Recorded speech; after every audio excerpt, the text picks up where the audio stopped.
Жақсыдан үйрен, жаманнан жирен. Достық. Достық ол күн сияқты, жылытады және қуанышқа бөлейді. Досың қасыңда болғанда ештеңеден қорықпайсың.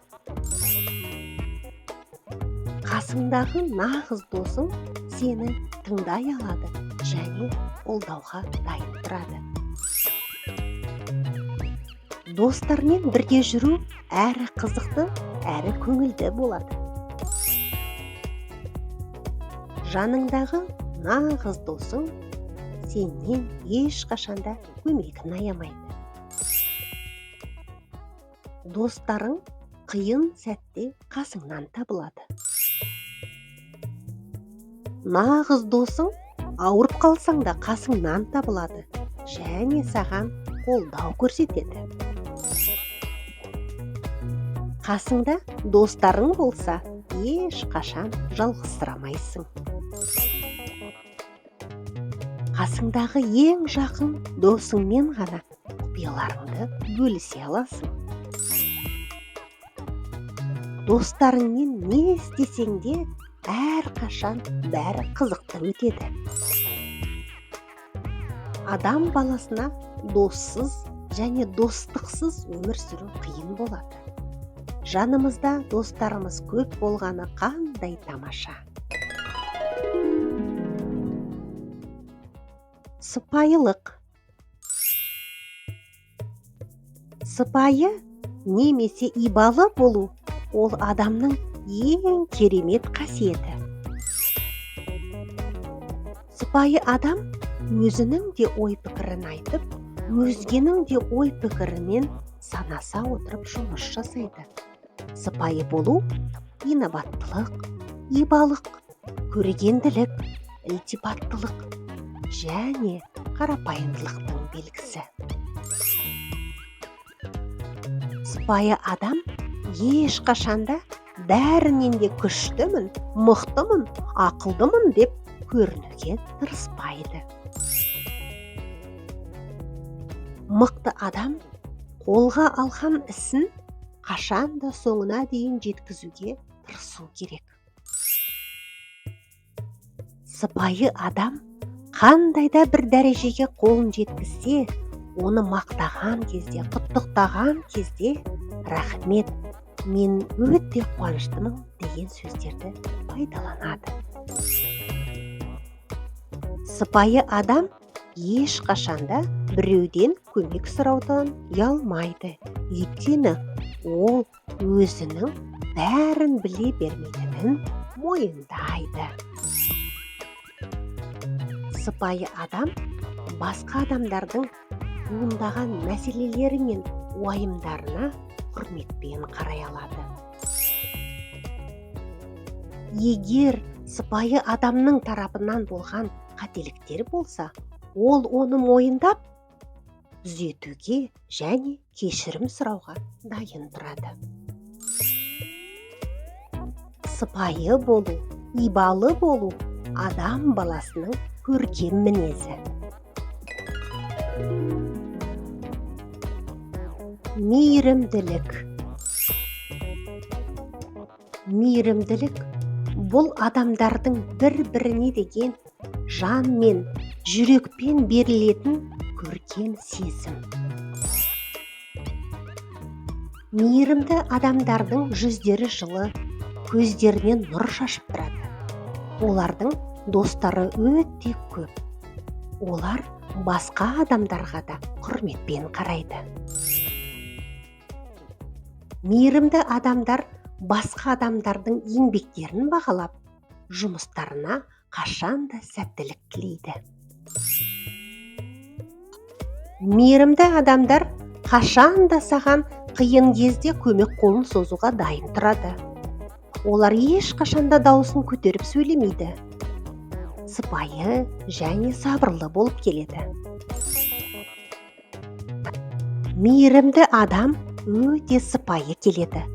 Ол рахмет, кешіріңіз, мархабат, оқасы жоқ, өтінемін деген сөздерді өте көп қолданады. Ондай адаммен жасаған істеріңіз әрқашанда оңға басады. Мейірімділік дұрыс тәрбиеден алынады. Мейірімділік, қайырымдылық, жақсылыққа үйреткен адам ата-анасы мен ұстазына үлкен алғысын білдіреді. Адам өмірінде мейірімділік пен қайырымдылық ең маңызды да көркем қасиеттерінің бірі. Әлемде осындай мейірімді және қайырымды адамдар көп болған сайын, өмірімізде соншалықты тамаша болмақ. Батылдық. Батылдылық адамның ең құнды қасиеттерінің бірі. Ол алдына келген сынақтар мен қиыншылықтарды жеңе біліп, өзінің арман мақсатына қол жеткізе алатын адам. Батылдылық пен табандылық адамның ойлаған арман мақсатына жетуге көмектеседі. Сонымен бірге шыдамдылық пен еңбекті қатар алып жүру керек. Табандылық бұл адамды мықты және батыл болуға үйретеді. Егер де алда жоспарлаған істеріңіз қолдан келмей жатса, оған қамықпаңыз. Батылдылық пен шыдамдылық әрқашанда арман мақсатыңызға жетуге көмектеседі. Әрине, әрқашанда қиыншылық кездесуі мүмкін, бірақ табандылық пен батылдылық әрқашан мақсатыңызға жетуге көмектеседі. Өз мақсатына жете білген адам әрқашанда өзіне сенімді болады. Әрине, әр адамда алға қойған мақсатына жетуге күші де қалмай қалуы мүмкін. Бірақ сол арман мақсатқа жетудің басқа да жолын іздеп тауып, арман мақсатыңа жетіп, жеңіске жету керек. Адамның өмір жолы қашанда оңай болған емес. Сондықтан алға қойған мақсатыңа жетудің жолын іздеп, өзіңе нық сенімде болуың керексің. Әділеттілік. Әділеттілік адамның көркем қасиеттерінің бірі. Әділетті болу бұл адами қасиет. Әділетті болу бұл заң аясында дұрыс шешім қабылдап өмір сүру. Әділеттілік бұл өзіңе деген және басқаға деген құрмет пен адалдылық. Әрине, әділетті адам өзін қоршаған ортаға, жан-жағына құрметті адам. Әділеттілік досың екеуіңе берілген жұмысты теңдей бөліп адал істеу. Әділетті адам бостан босқа ешкімге кінә артпайды. Әділеттілік пен ұқыптылық өзіңе де, өзгенің ісіне де адал қарау. Тамақтанар кезде өзің жей алатын тағамды тәрелкеңе салып алу. Адам қанағатшыл болу керек. Сондықтан артық тамақты жемеу керек, артық затты алмау керек. Содан да үнемділік пайда болады. Әділетті және адал адам өмірдің қиыншылықтары мен сынақтарына бой ұсынбайды. Сыйластық. Сыйластық адамның өте жақсы қасиеттерінің бірі. сыйластық жан жағыңдағы адамдарға құрметпен қарау. Жаныңдағы адамдарды, достарыңды тыңдай білу де бұл да сыйластықтың бір белгісі. Жаныңдағы достарыңның қателіктері мен кешірімдерін қабылдай білу бұл да сыйластықтың бір белгісі. Өзіңнің денсаулығыңды күту, тазалық ұстау, түр-әлпетіңді, іс-қимылыңды, сөйлеу мәнеріңді дұрыстау бұл да өзіңе деген құрмет. Үлкенді сыйлау, кішіге ізет көрсету, ата-ананы құрметтеу барлығы да сыйластыққа жатады. Жан жағыңды құрметтесең, өзің де құрметті боласың. Жан жағыңдағы қоршаған ортаны, табиғатты қорғау ол әркімнің міндеті. Сыйластық пен құрметке әлемнің барлығы лайықты. Жанымыздағы достарымызды, қоршаған ортаны, табиғатты сыйлау бұл біздің әлемімізді жарқын етеді. Шыншыл. Шыншыл адал адам ешқашанда адамның қақысын жемейді және заңды бұзбайды.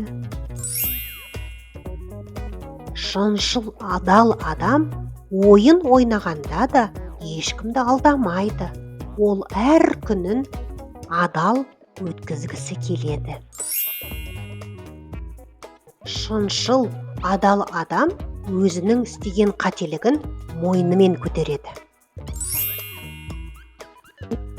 Біреудің адал еңбегінің ақысын жеуге болмайды. Адал адам біреудің жоғалтқан затын өзіне қайтарып береді. Өмірін шындық пен адалдықпен өмір сүрген адам әрқашанда бақытты болады. Кей жағдайларда өзіңнің дұрыс емес жасаған іс-әрекеттеріңді мойындау қиынға соғады. Ал егер мойындамасаң, одан да қиындыққа тап боласың. Шыншыл, адал болу өмірде оңай емес. Бірақ та қандай жағдай болмасын, шындықты айту маңызды. Шыншыл, адал адамға жан жағының барлығы сенім білдіреді. Шыншылдық пен әділеттілік әр адамның бойынан табылу керек.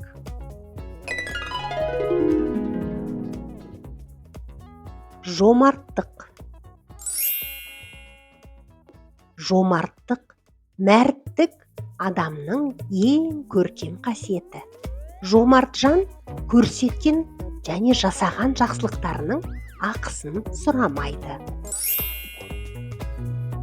Жомарт, мәрт жан көмекке зәру адамның қасынан бейжай өтіп кетпейді. Ол әрқашанда көмек қолын созуға дайын тұрады. Және ол әр жасаған жақсылығын шын жүрегімен істейді. Достарыңа көмектесу қиын емес. Мысалы, өзің ойнамайтын, өзіңе қажет емес ойыншықтарды жинап, басқа балаларға беруге болады. Ал ол балалар ойыншықтарды қажетіне жаратып, қуанышқа бөленетін еді. Қиын жағдайда қалған досыңа көмектес. Бұл жан мәрттігінің бір белгісі. Жанымызда мәрт, жомарт адамдардың болғаны қандай тамаша. Жан жағыңдағы адамдар бақытқа бөленген кезде, сенің де жаның қуанышқа бөленеді. Жомарт, жақсы адамның басына қиыншылық туған кезде, оны көрген жанындағы жақындары, достары көмек қолын созуға дайын тұрады. Жанымызда жомарт адамдардың көп болғаны өмірімізге қуаныш сыйлайды. Жомарт, мейірімді, адал, жақсы адам ол нағыз бақытты адамның өзі.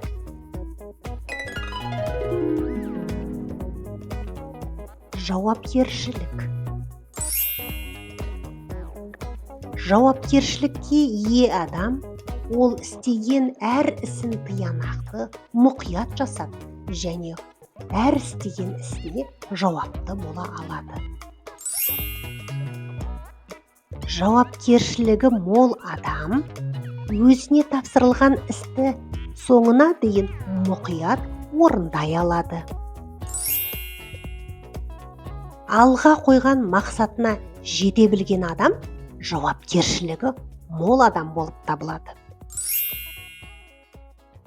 Әр адам қоршаған ортаның, табиғаттың тепе-теңдігін сақтауға жауапты. Табиғатты қорғап, суды үнемдеп, жан-жағымызды таза ұстау біздің міндетіміз. Табиғатты, жан-жағымызды таза ұстау біздің парызымыз.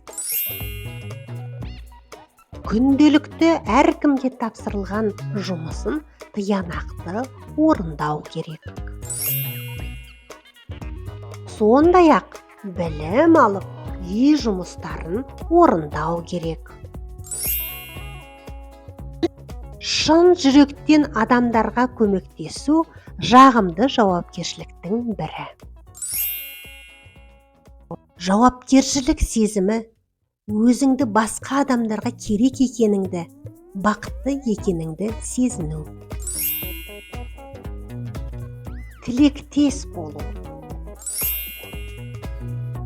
Тілектес болу сыйластық пен достықтың ара қатынасында көрсетілетін көркем сезім.